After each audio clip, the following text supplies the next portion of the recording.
Pomponne, en région parisienne. Cette maison est la demeure de Nicolas et de sa femme Magali. À l'approche de l'été, comme beaucoup de Français, ce couple va partir en vacances. Crème solaire, c'est bon. Vanity, c'est bon. Maillot de bain, on a. Et chaque année, c'est la même chose. Avant de prendre la route des vacances, Nicolas angoisse à l'idée d'oublier de fermer les conduites d'eau, de gaz et surtout, ses 7 fenêtres. Comme un Français sur 2, sa plus grande peur l'été, c'est de se faire cambrioler.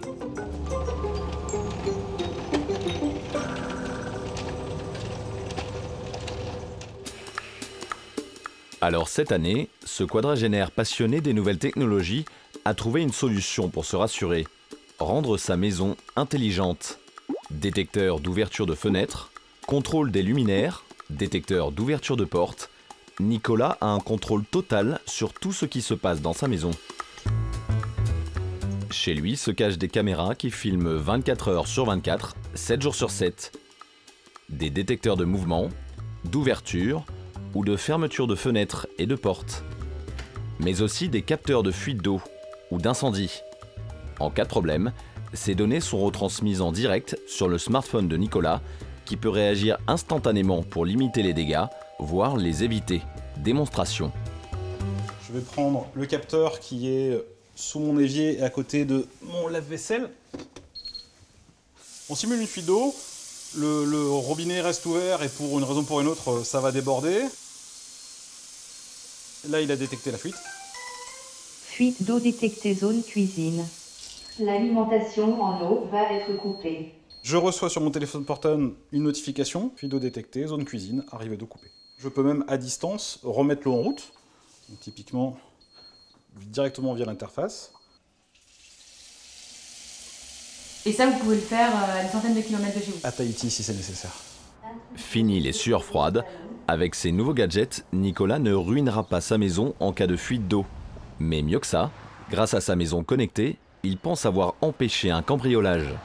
Il y a quelques semaines de ça, où une personne est passée au-dessus du portail, une personne qui a fracturé un certain nombre de voitures dans la rue. D'ailleurs, j'ai la vidéo si je peux vous montrer. Voilà, donc là on voit la personne qui passe au-dessus du portail. Au niveau de la sirène d'alarme, les lumières s'allument une première fois. Le signal sonore au niveau du portail. Et là, il réfléchit pas très longtemps, il fait demi-tour parce qu'il sait qu'il a été détecté. Depuis cette tentative présumée de cambriolage, la femme de Nicolas avoue se sentir rassurée par tous ces gadgets au moment de prendre la route des vacances. Au début, le fait d'avoir des caméras m'angoissait un petit peu parce que j'avais peur de me sentir oppressée, observée. Et en fait, ça se passe très bien. Aujourd'hui, je ne sais pas si je pourrais revenir en arrière. C'est vraiment super pratique, très rassurant et apaisant. Bon, en route. Nicolas a investi 3 000 € dans ces outils. Mais aujourd'hui, il est possible de surveiller son foyer pour beaucoup moins cher. Contrôler l'intégralité de sa maison à distance depuis son smartphone, c'est désormais accessible à tous. Fuite d'eau, coupure d'électricité, intrusion et cambriolage. En notre absence, notre maison est vulnérable. Mais depuis quelques années, des petits gadgets bien pratiques permettent d'avoir un œil sur elle en permanence, même pendant nos vacances à l'autre bout de la France. Caméras de surveillance, détecteurs de mouvement, capteurs de fuite d'eau et de bris de vitre, ces nouveaux objets connectés à Internet vous alertent sur votre téléphone portable au moindre incident. Ils font fureur dans les rayons de nos grandes surfaces juste avant les vacances. En l'espace d'un an, les ventes d'objets connectés ont doublé pour atteindre 128 millions € de chiffre d'affaires. Un foyer sur 2 souhaite aujourd'hui piloter les équipements de sa maison depuis son smartphone ou sa tablette. Dans le monde, le marché de la maison intelligente devrait atteindre les 63 milliards € d'ici à 2018. Comment nous vantons ces nouveaux moyens de protéger notre maison ? Quels sont les objets qui protègent le mieux mon domicile ? Et ma vie privée est-elle toujours préservée ? Pour sécuriser leur maison, dans 7 cas sur 10, les Français font appel à un spécialiste de l'alarme. Il vient installer un dispositif avec des caméras et des détecteurs chez eux. À chaque fois que les propriétaires s'absentent, ils activent la télésurveillance. À l'autre bout des caméras, des opérateurs surveillent leur maison. Ils peuvent voir ce qui se passe chez eux 24 heures sur 24, 7 jours sur 7. Mais il faut payer pour cela un abonnement de 35 € par mois. Et l'autre problème de ce système, c'est que de nombreux Français le trouvent trop intrusif. Alors pour éviter ça, grâce à Internet et aux nouvelles technologies, on peut aujourd'hui surveiller soi-même sa maison et à moindre prix. Deux poids lourds se sont lancés dans ce marché de la maison connectée, les opérateurs de téléphonie mobile Orange et SFR. Chacun propose une box pour piloter sa maison depuis son mobile. Objectif, en vendre 200 000 par an. Et pour réussir à vendre leurs nouveaux produits, ils élaborent leur propre technique de vente. Dans la boutique SFR d'Opéra à Paris, ce matin-là, l'heure est au briefing des vendeurs par le responsable du magasin. Venez, hop, voilà. Objectif, être incollable sur le pack sécurité SFR et surtout déployer des arguments commerciaux imparables pour vendre le produit. Cette boîte, elle contient quoi? Vous avez la clé 3G de secours, le clavier et 2 détecteurs de mouvement. Vous avez aussi détecteur d'ouverture, détecteur de fumée, sirène et télécommande qui vous permet de gérer le tout et d'arrêter votre alarme quand vous rentrez à la maison. D'ordinaire, comment vous la proposez à vos clients et comment vous abordez le sujet? Le coût qui est quand même pas négligeable étant donné qu'en moyenne, un client paye 1 000 € de matériel, alors que chez nous, il a juste à récupérer la boîte pour 149 € et ensuite commence son abonnement pour 9 €, enfin à partir de 9,99 € par mois. Quel autre avantage on peut mettre en avant? Moi j'ai redit la marque SFR, le fait qu'on soit connu, reconnu, qu'on ait des magasins un peu partout en France. Je pense que ça doit rassurer les clients. Ce qu'il faut mettre en avant auprès de nos clients, c'est surtout la facilité d'installation. Vous avez des adhésifs, ça se pose très rapidement. Pas la peine de percer un trou, pas la peine de faire des travaux. Après la théorie, la pratique. Malek renseigne d'abord un client venu pour changer de téléphone mobile. Ça veut dire qu'on rajouterait donc 8 € en plus par mois. C'est ça. Exactement. Puis il se lance, un peu maladroit. Est-ce que vous avez un système de sécurité à la maison? C'est-à-dire? C'est-à-dire une offre domotique, on va dire ça comme ça, et qui permet de séréniser votre maison. Pas du tout. Mais il réussit quand même à capter l'attention du client. Tout ce que vous voyez sur les caméras, donc c'est en temps réel. S'il y a une intrusion, vous êtes soit alerté par message, soit par mail. Le boîtier coûte en magasin 149 €. Ouais. Et par mois, c'est mensualité pour le premier pack du coup, à partir de 9,99 € par mois. Vous pensez vous équiper? Je vais y réfléchir, je vais regarder, j'en reparlerai peut-être avec monsieur plus tard, mais ouais, ça peut être une bonne solution. C'est vrai que je quitte souvent l'appartement pour le boulot ou juste pour les vacances et tout, et j'ai pas grand monde dans l'immeuble pour me le surveiller et tout. Malgré ses arguments, Malek n'a pas réussi à vendre le pack sécurité de la maison. Le client repart, Bon, merci, à bientôt. À bientôt. Au revoir. Au revoir. les mains vides. Pourtant, SFR a été l'un des premiers à se lancer dans le marché de la maison connectée il y a 4 ans. La marque affichait l'ambition de transformer ce secteur en marché de masse. Aujourd'hui, pour ce vendeur, l'objectif est encore loin d'être atteint. Au final, on n'en fait pas beaucoup. La preuve, on en propose, on n'en fait pas forcément, mais au moins on le propose. Après, je pense que ça viendra petit à petit avec les mœurs. Est-ce le principe de l'abonnement qui rebute les clients? Pour l'instant, les ventes de cet opérateur ont du mal à décoller. Il faut dire que sur le marché, il existe désormais des concurrents beaucoup moins chers et qui proposent des solutions sans abonnement. À Paris, à l'approche des vacances d'été, ce magasin high-tech a mis ses nouveaux produits en tête de gondole. On y trouve de nombreuses marques inconnues du grand public, comme MyFox, Netatmo ou Nest. Elle propose des gadgets futuristes. La caméra Netatmo à 200 € reconnaît les visages. La caméra MyFox coûte aussi 200 € et possède un clapet motorisé pour décider des moments qu'on souhaite filmer ou préserver. A priori, tous ces objets sont censés révolutionner le quotidien des Français. Actuellement, j'ai une alarme, mais sans caméra. D'accord. Voilà. Mais bon, elle n'est pas terrible, elle a quelques années, donc j'ai regardé un nouveau système de protection, quoi. Ce client fait partie de ceux qui sont équipés d'un système d'alarme rattaché à un centre de télésurveillance. Aujourd'hui, il voudrait changer pour une nouvelle solution d'autosurveillance. Une demande de plus en plus forte à laquelle doit répondre Miguel, le vendeur. J'ai une caméra connectée, quelle qu'elle soit. Je peux définir des scénarios. Ça veut dire qu'il y a une intrusion, il y a une alerte. J'ai des lampes connectées également à la maison. Et ben, ça peut faire des allumages de zone pour simuler une présence. Et parmi 160 références et une quinzaine de marques différentes, il y a un petit français dont les ventes explosent depuis 2 ans, MyFox. Ce soir, dans le 8e arrondissement de Paris, a lieu un événement spécial et tout nouveau, le Trophée des objets connectés. C'est un peu la cérémonie des Césars des fabricants de ces gadgets électroniques. Plusieurs marques sont en compétition pour remporter le prix du produit high-tech le plus innovant. Parmi les nominés, on trouve Jean-Sébastien Prunet, directeur marketing de la marque MyFox, avec son pack sécurité de la maison. Alors, le lauréat, MyFox Home Alarm, et j'appelle Jean-Sébastien Prunet, le président.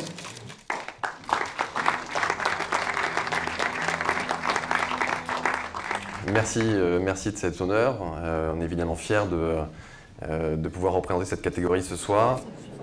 Jean-Sébastien Prunet n'en est pas à son coup d'essai. C'est le 20e trophée qu'il remporte. Donc on est très fiers et encore une fois, c'est une belle reconnaissance d'être avec toutes ces sociétés innovantes ici. Pour la marque, tout a commencé il y a 10 ans, à 700 km de là, à Toulouse, au siège de MyFox, où nous retrouvons Jean-Sébastien Prunet et son frère Jean-Marc, le président. Salut tout le monde. MyFox a été fondé en 2005, lorsque le père de Jean-Marc et Jean-Sébastien a eu l'idée de rendre la sécurité de la maison accessible à tous, en inventant des systèmes d'alarme simples. J'ai repris la direction de la société il y a maintenant 7 ans. Ça a beaucoup grandi, puisqu'il y a 7 ans, on était à 5 dans 50 mètres carrés, où on faisait tout. Moi, j'ai passé les 10 dernières années à l'étranger, à développer, à faire du marketing, dans le digital en particulier. Et puis, en 2014, on a commencé à travailler ensemble avec Jean-Marc. Et puis, on s'est dit que ça avait été une belle expérience et qu'on avait encore envie de continuer l'expérience ensemble. Pour comprendre comment les deux frères sont devenus leaders français sur ce marché des caméras de surveillance, il faut remonter en 2009. Cette année-là, ils inventent une alarme associée à une caméra, connectée à Internet et pilotable depuis son smartphone. À l'époque, c'est une première en Europe. Et c'est cette innovation qui fera décoller MyFox. Avec sa caméra, on va être capable de voir ce qui se passe chez soi. Vous allez voir mon salon où mon chien se trouve actuellement. On va pouvoir voir un petit peu ce qui s'y passe. Grâce à cette caméra, on peut voir, mais aussi communiquer avec ceux qui se trouvent à la maison. Je vais même pouvoir essayer de faire descendre. Détona, descends! Descends! Non, bon, pas cette fois-ci. Aujourd'hui, 50 000 foyers en France sont équipés de ce système MyFox et peuvent surveiller leur domicile à distance. Pour arriver à ce résultat, Jean-Marc a investi 1 million d'euros de développement. Un pari qui se joue aussi sur le timing, puisque c'est au moment des départs en vacances que les ventes explosent. Ils ont seulement quelques semaines pour faire 30% du chiffre d'affaires de l'année. On voit les installations de système MyFox par des clients. Et donc on voit très clairement la courbe en bleu représente l'année 2015. Un an plus tard, en 2016, on voit qu'on en vend 2 fois plus que l'année précédente. Et on est ici au moment où on va avoir le gros de la saisonnalité de l'année qui va donc être l'été.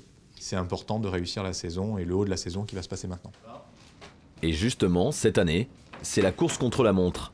La marque a l'intention de vendre un nouveau produit sur lequel ils ont misé gros et qui doit être en rayon des magasins avant les vacances d'été. Je peux avoir un des protos ? Oui, bien sûr. Ce prototype est un détecteur de mouvement doté d'une intelligence unique. Non, il n'y a plus que des... Le principe, c'est qu'on part en vacances ou en week-end, on veut protéger sa maison. Et donc, si quelqu'un s'introduit dans une partie de la maison qui est protégée par ce capteur, eh bien, il va être détecté immédiatement. On va pouvoir vérifier sur la caméra ce qui se passe. Ce qui va être unique sur ce capteur, c'est qu'il permet de faire la différence entre un être humain et un animal. Et donc, je peux laisser mon chien ou mon chat chez moi et pour autant protéger ma maison sans risquer de déclencher l'alarme par erreur. Et avoir chez soi un détecteur de mouvement qui permet de ne pas faire sonner l'alarme à chaque fois que son chat ou son chien passe devant, ça n'a l'air de rien, mais c'est une prouesse technologique. Avant d'être commercialisé, le nouveau produit doit passer une série de tests pour vérifier son bon fonctionnement. Et pour être sûr qu'il n'y ait pas de couac, Jean-Marc fait appel à un laboratoire d'experts pour tester son détecteur de mouvement intelligent en conditions réelles. Bonjour. Salut Franck. Jean-Marc. Salut Mehdi.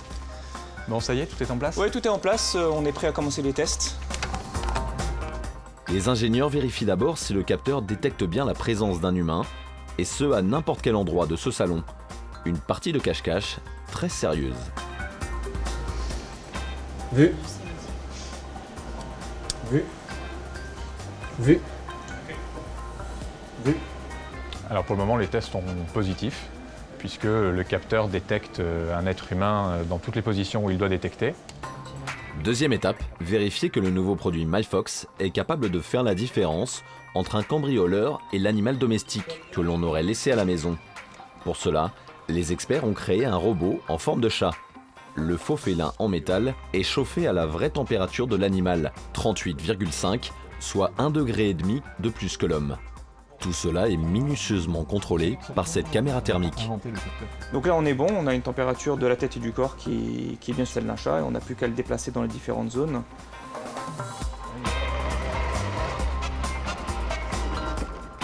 Vu. Vu. Vu. On doit arriver. Vu. Bilan de la journée, le produit est conforme aux attentes du patron. En bref, la partie matériel, électronique, équipement fonctionne comme attendu. Ça permet de valider la mise en production du capteur. À bientôt. Allez, au revoir. Merci beaucoup. Avec plaisir. Mais dans sa course contre la montre pour mettre ce nouveau produit sur le marché, Jean-Marc n'est pas encore au bout de ses surprises. Une mauvaise nouvelle l'attend à l'usine de production, à 300 km de là.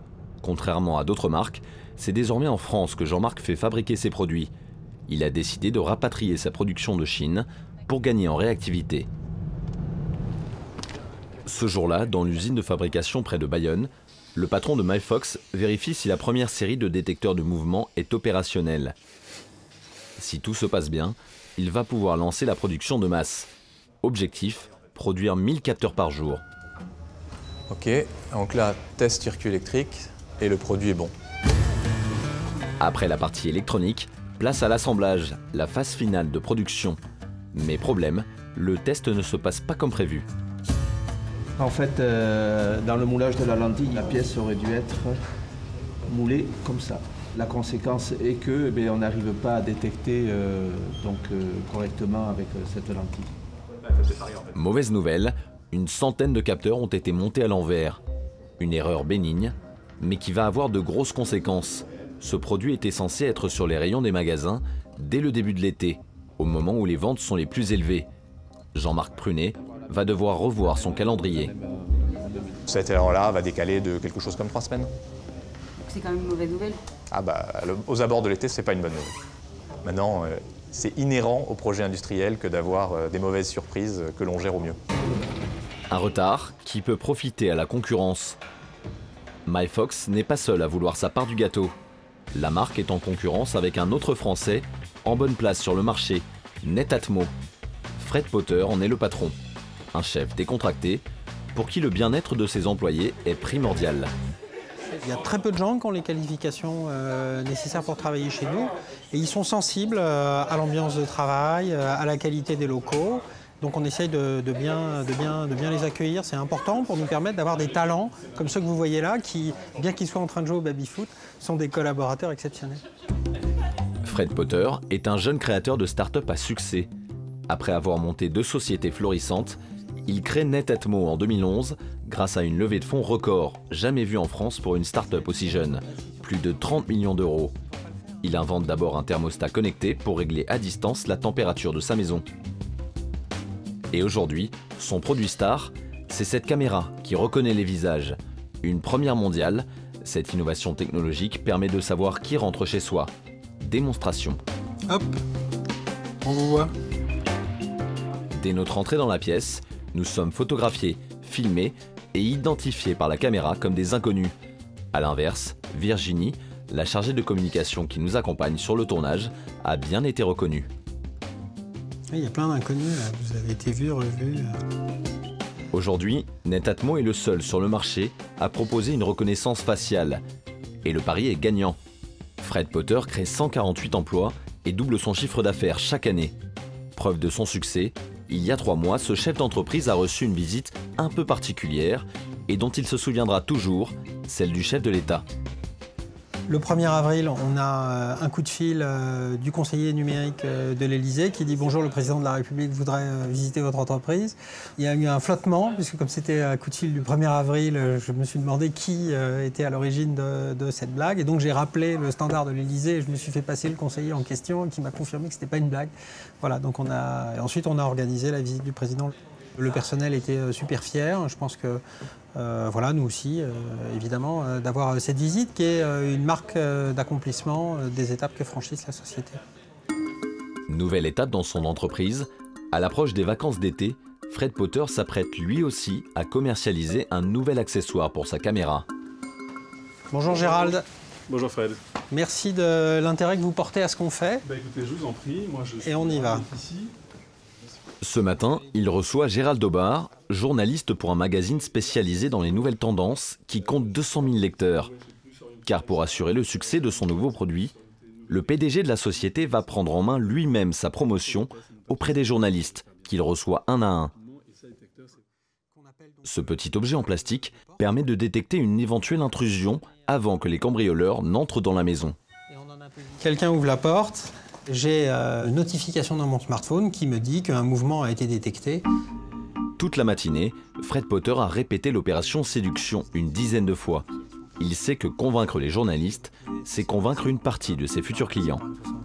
Les relations avec la presse sont très importantes parce qu'on donne nos produits aux journalistes pour qu'ils les testent, ils font des articles avec ce qu'ils en ont trouvé. Et aujourd'hui, les consommateurs sont très exigeants. Et donc, quand ils vont vouloir choisir un produit, d'abord, ils vont dire je veux voir un essai d'une caméra Netatmo. Ils vont tomber sur les articles des journalistes et ils prendront leur décision d'achat en fonction de ça. Pour Fred Potter, sacrifier son temps à la presse en vaut la chandelle, car voilà le résultat que le PDG attendait. Sur Internet, des dizaines d'articles parlent de la caméra Netatmo. La plupart sont élogieux, idéal pour toucher un large public. En parallèle, Netatmo a également lancé une campagne publicitaire. Elle est bien rentrée, monsieur. Il y a mieux pour savoir qui entre chez vous. Virginie, la responsable de la communication, fait le point avec Fred sur ses retombées. Donc le film, il a été diffusé, comme tu sais, donc en France, en Allemagne et en Italie. Et quel pourcentage de gens qui comprend de... Donc il y a 70% des personnes interrogées qui ont bien compris que c'était la seule caméra sur le marché avec reconnaissance des visages. D'accord. Et le pourcentage de ceux qui comprennent que c'est une caméra? C'est à peu près 90%. D'accord. Donc c'est bien, les gens comprennent. Un investissement a priori rentable, le spot publicitaire de Netatmo a permis à la marque de vendre encore plus de caméras. L'enseigne ne dévoile pas ses chiffres, concurrence oblige. Si Fred Potter joue sur les relations avec la presse, son concurrent Jean-Marc Prunet préfère jouer la carte du terrain avec ses revendeurs. Il sait qu'il a déjà pris du retard pour vendre son nouveau produit au moment des départs en vacances. Alors avec son directeur commercial, il mise sur ce grand magasin high-tech très fréquenté, en plein cœur de Paris. Bonjour Nadia. Bonjour Marc. Bonjour Nadia. Ça va? Allez-vous? Très bien. On vous suit? Oui. Jean-Marc Prunet a rendez-vous avec Nadia, la chef produit du magasin, pour préparer l'arrivée de son nouvel objet sur les rayons dès sa sortie d'usine. Donc, alors nous on a un nouveau capteur qui va être en fait un détecteur de mouvement qui sera disponible probablement dans le courant du mois de juillet. C'est un détecteur de mouvement qui non seulement on peut le coller au mur, mais on peut aussi le poser. Donc c'est hyper facile à installer et on se dit que il devrait assez bien facilement. Il est tout petit, hein, il va être comme ça. Donc après peut-être qu'on déplace un peu la caméra et puis qu'on le décale sur le côté. Et pour que son distributeur mette en avant son produit, Jean-Marc a un argument imparable qu'il est l'un des seuls à pouvoir brandir. Alors pour la première fois on fabrique en France, c'est une nouveauté. Ah, ouais, ce sera le premier produit. Encore plus French Tech que celle-là. Ah, ça, c'est exactement. C'est non seulement designé, conçu en France, mais là, c'est fabriqué en France. Sera disponible dans les semaines qui suivent. Vite le référencer chez Boulanger. MyFox, Netatmo, Nest et leurs concurrents commencent à inonder les rayons. Mais ces nouveaux moyens de protéger notre maison, si faciles à installer et à moindre coût, ne posent-ils pas un problème concernant la vie privée de leurs utilisateurs ? Selon un sondage, plus de 70% des Français sont attirés par l'idée de protéger leur maison via des objets connectés. Mais dans le même temps, 55% d'entre eux estiment qu'ils ont peur de se faire espionner. Alors peut-on vraiment avoir confiance en ces objets? Nous avons posé la question à un expert en cybercriminalité. Mohamed Boumediane travaille notamment pour le ministère de la Défense. Alors, est-ce que les objets connectés sont 100% fiables aujourd'hui? Non. La particularité des objets connectés, c'est qu'ils sont connectés. Et donc, ils sont exposés en permanence à l'extérieur. Ils sont accessibles 24 heures sur 24, 7 jours sur 7, à des personnes malveillantes. Pour nous le prouver, Mohamed Boumediane va nous faire une révélation sur l'existence de sites internet étonnants. En un clic, tout le monde pourrait entrer en temps réel dans l'intimité des entreprises et même chez les gens dès lors que les caméras sont activées. Donc là, on arrive sur ce site. Il y a quelques centaines de milliers de caméras. On peut aller aux États-Unis. On peut aller en France? Exactement. Donc là, par exemple, on va prendre la France. Il y a 1444 caméras, par exemple. Là, on est chez quelqu'un qui se trouve à Toulouse. Je pense chez un bijoutier. Donc, on voit sa caisse, on sait ce qu'il fait.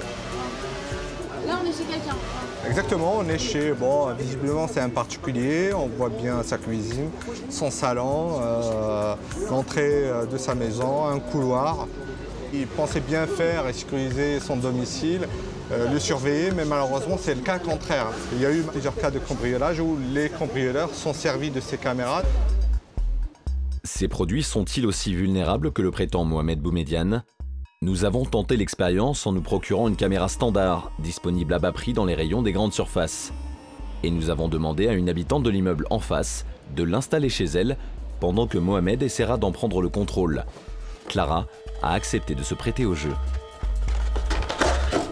Le fil, c'est pas très compliqué, hein. Et a priori, il faut attendre que le petit voyant vert s'allume. Ok, donc on a installé, placé, c'est fait. Il n'y a plus qu'à voir si ça fonctionne bien. On va aller à l'extérieur. Alors, on va se connecter à l'application que j'ai téléchargée. Ok, là ça marche. Alors évidemment, il n'y a personne à la maison, mais on voit le salon. Au même moment, au café d'à côté, notre expert en cybercriminalité peut commencer à la pirater. Car c'est la faille que Mohamed attendait. Clara s'est connectée depuis l'extérieur. Ses données sont devenues vulnérables. Le fabricant de cette caméra, il a un problème de sécurité, il a une faille de sécurité qui permet d'accéder aux fichiers où sont enregistrés les mots de passe. Et du coup, de l'extérieur, on peut accéder à cette caméra. Donc là, si vous voulez, hop, je vais essayer. Et là, on a accès à la caméra. On voit bien madame, elle est dans son salon, allongée. On peut activer le son pour écouter un petit peu ce qui est en train de se dire chez elle. Voilà, donc on a vraiment violé son intimité. Et c'était, vous avez bien vu, ça a pris 2 minutes, c'est ultra simple. Clara ne se doute encore de rien, mais Mohamed peut désormais l'espionner à n'importe quel moment. J'ai fait une capture d'écran et du coup, je lui ai envoyé par email pour lui montrer qu'effectivement, on a accès à chez elle. Voilà, c'est envoyé. Alors, je viens de recevoir un mail de l'expert informatique. Voici les captures prises. Moi qui nettoie. Moi qui passe devant la caméra. Enfin, moi cet après-midi, en gros. Hein. C'est un peu angoissant. J'ai pas envie d'être filmée, même dans mon quotidien, le plus simple soit-il, en train de laver la table, jouer avec les enfants, regarder la télévision. C'est juste des moments privés qui n'ont pas à être vus par qui que ce soit d'autre que la famille. Toutes les caméras connectées vendues sur le marché ne présentent pas ces mêmes failles. Les grandes marques ont un degré de sécurité plus élevé car elles font appel à des entreprises spécialisées pour éviter les piratages. Et pour rassurer leurs clients, des sociétés mettent en avant la fermeture à distance de l'objectif de leur caméra. Car le tournant serait inévitable, en France, 5 millions de foyers seront équipés de produits pour protéger leur maison en 2017. Les professionnels du secteur parlent de 3e révolution numérique.